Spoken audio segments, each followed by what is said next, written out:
I'd like to talk about a movie called I'm Thinking About Ending Things. I saw this movie first a few months ago. It's on Netflix. It might be a Netflix exclusive.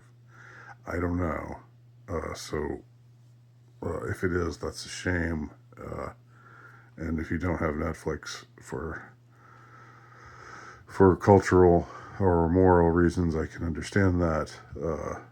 But I let me just say this: the first time I saw it, I thought it was I thought it was very intriguing, and uh, I had to rest on it a little and then go back a couple of months later and watch it again. The second time I saw it, I thought, oh yeah, I definitely want to talk about this movie.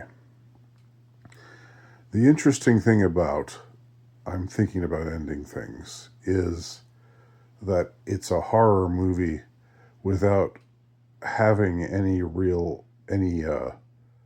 conventions of horror. That is to say, um, nothing in the movie is horrific in the sense that you normally would call a horror movie horrific. There's no killer on the loose. There's no uh, there's no demon possession or ghost haunting uh, or anything else of the kind. Um, but this movie does have an extremely unsettling feel to it, and the atmosphere that it immerses you in is uh, is notable for for how much it causes you to feel fear, dread, uh, something akin to terror. Um, Again, without anything anything that is plot driven really uh, having much to do with the, these emotions that it's inspiring or invoking or causing you to feel. What this movie is about is, I mean, I'll describe. I can describe the plot very simply without spoiling anything. And it's going to sound like nothing special when I describe it. You have a couple and a guy and a girl. They're on the younger side. They've been together. The girl claims that the girl is the narrator, the narrative voice of the movie. She's the one we see everything. She's the lens through which we see everything that happens. And she says they've only been together for a month and a half, like 6 or 7 weeks.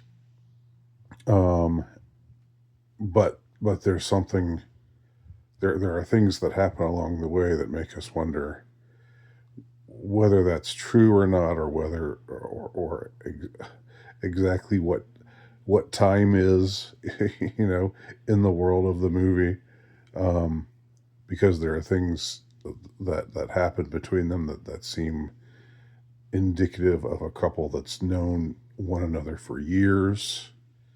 Um, and there are times when they seem to be very well matched, but at the same time, uh, as you probably can gather from the title, the girl is thinking about ending things, thinking that she's going to have to break up with this guy, or she's going to want to break up with this guy sometime soon. Nevertheless, in the movie, driving out to meet his parents who live on a farm in a remote location. And so the first 45 minutes or so of the movie is this couple in the car talking. If you don't like movies that are dialogue heavy, if you if that's if you find that boring, if you find it boring to watch people talk and talk and talk for 2 hours, and in this case over 2 hours, then don't see this movie. This movie would not be for you. This is a very dialogue heavy movie.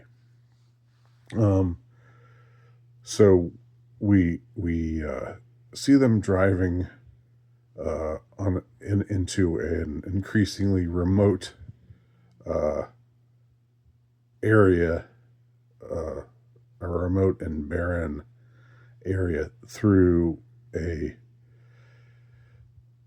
uh, a snowstorm that becomes increasingly severe to the point where it's basically a blizzard. But the characters are acting as though it's not a big deal. It's not really coming down that hard. I should say surreality is is part of the atmosphere of this movie.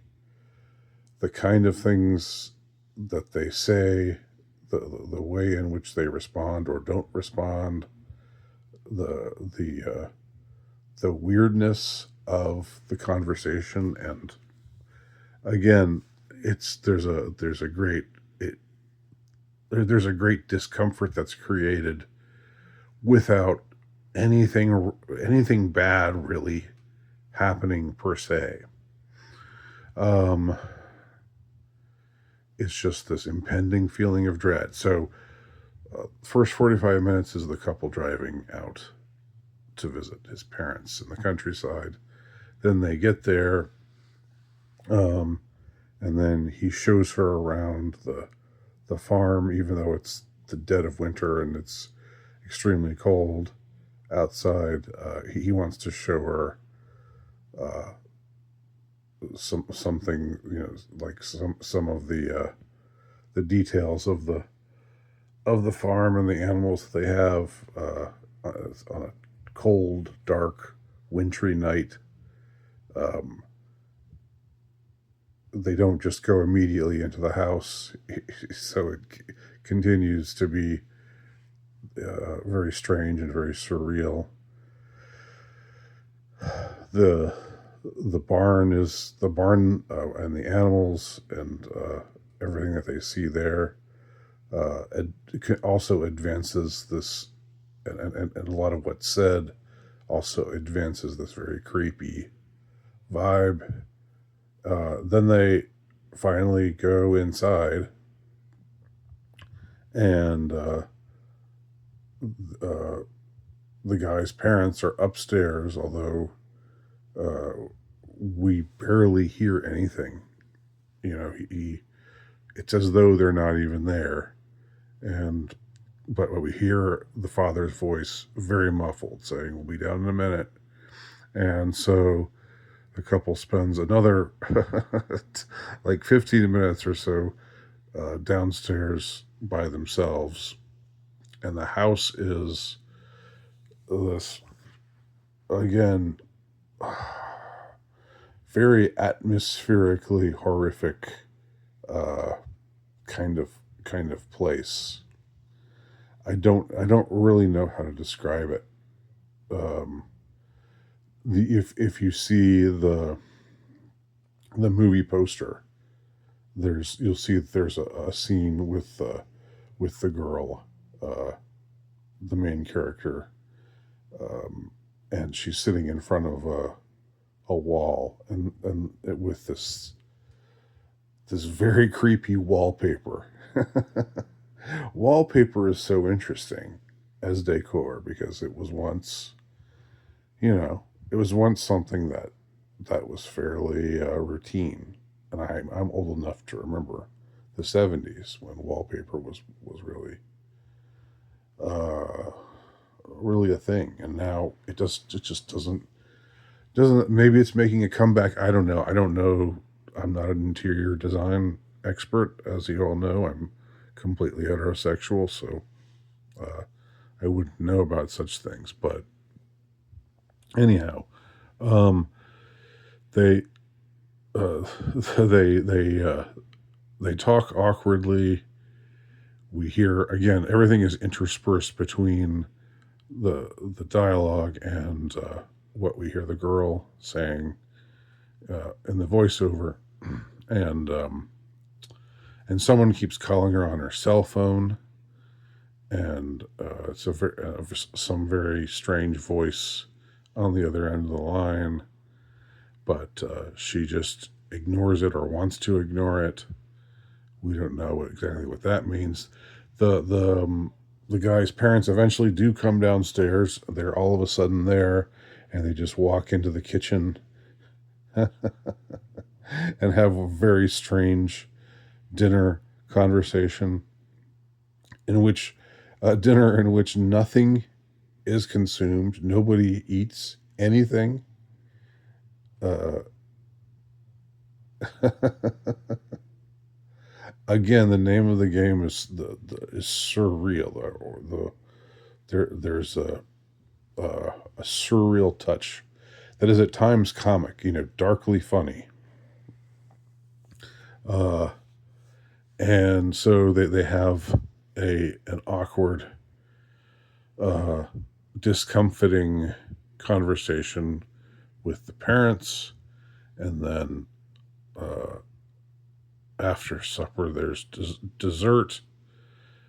Again, though, nobody is seen putting anything into their mouths during this whole time, uh, and and then um, there are a couple of scenes where the we meet the parents, and where one or the other parent is suddenly much older than they were before, but nobody remarks anything about it. Nobody says that it's strange. There's a scene where one of the parents seems to be on the brink of death. Um, and then we see the same parent in another room at a younger age. And and then they leave. Eventually, they leave and they go back home. But uh, the girl's boyfriend wants to stop and get some ice cream at this strange uh, roadside custard. Or it's not ice cream; it's custard actually. At this strange roadside custard stand out in the middle of nowhere, and they have a very weird interaction with the staff there, a trio of girls who work there in this on this bitter cold night in the dead of winter, and somehow it all ends up at uh, the guy's high school, where a production of Oklahoma is is being rehearsed, and uh, and then it gets even weirder. So the way I'm describing it, I know, just like you think that just sounds. I don't know I don't even know what that sounds like. It doesn't sound scary. Um, and again, to me, this is the most horrific non-horror movie that I've seen, and it's all about the atmosphere that's created. And the atmosphere that's created is all about the awkwardness between people, and the the lingering resentments that people have towards each other, whether in relationships, whether within a romantic relationship, or in a parental, or with regard to with parents. Um, So a lot of stuff comes up, and it's you know, a lot of conflict is hinted at, and um, and something very dark is lurking behind everything that everybody says all the time, but we never it never it never gets fully explained. I mean, in some ways, I would think that, and I know probably a lot of y'all are David Lynch fans. I'm probably less of a Lynch head than a lot of y'all are. It's not that I don't like David Lynch. I just don't like him as much as the way as it seems like he David Lynch has become a favorite on the dissident right for some reason. Um, I don't know, exactly know why. I guess he never really capitulated. He never did woke casting. He wasn't interested in that kind of stuff. Um, but I don't know. I remember when, in the 80s and the early 90s, when David Lynch was just kind of an avant-garde uh, filmmaker who made weird movies and TV shows, usually with a very pretty cast, like the show Twin Peaks, um, which I was never as into as a lot of other people were at the time. But anyway, this there is definitely something Lynchian uh, to this movie. I think it was directed by Charles Kaufman, although I'm not sure. I'm pretty sure that's the case.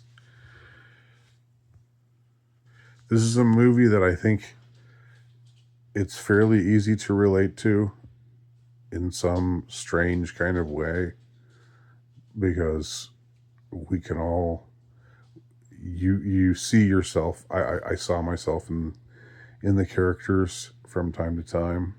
Uh, a lot of what's a lot of what's covered. The emotional landscape is something very familiar to us all, and it it's a part of the what it means to be human, and yet it's uh, so out there and so strange, um, and um, by the time it ends, you're kind of scratching your head. The final few scenes are, I don't want to. I actually don't want to talk about what what happens in these final few scenes.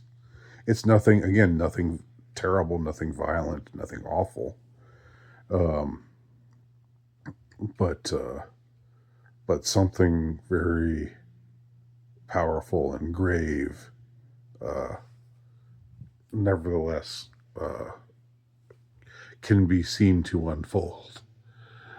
Um, I I decided I did not want to see what people, even though I have a lot of questions about the movie, and part of me is interested to hear from other people.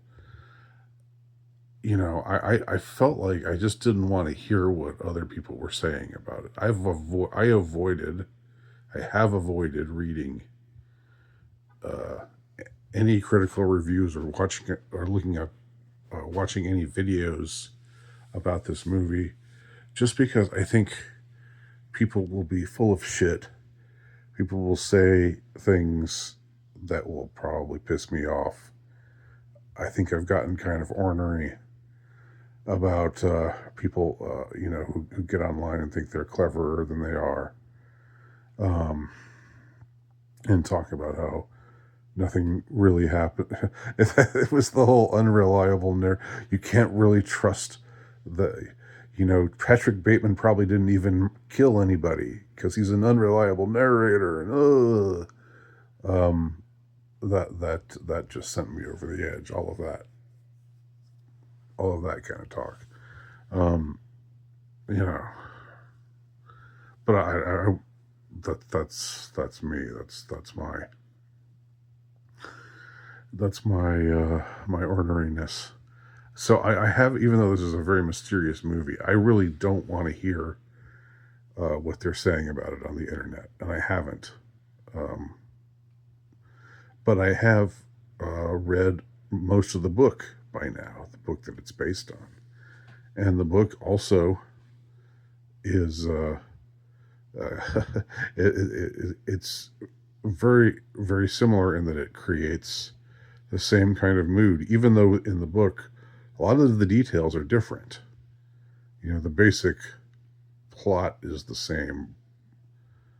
Again, plot meant very loosely. Uh, um, the same things happen basically for the most part, uh, but a lot of the specifics are just totally different uh, in the book than in the movie. But they're similar in that they both create this mood of dread. And if you like feeling dread, if you like watching a movie that makes you feel dread, you will like this movie. As long as you aren't the kind of person who, again, just gets bored whenever there's a whole lot of talking. Because this movie is, there's a whole lot of talking in this movie. Um, so that's my review. I'm thinking about ending things. Have you seen it? What do you think? Let me know.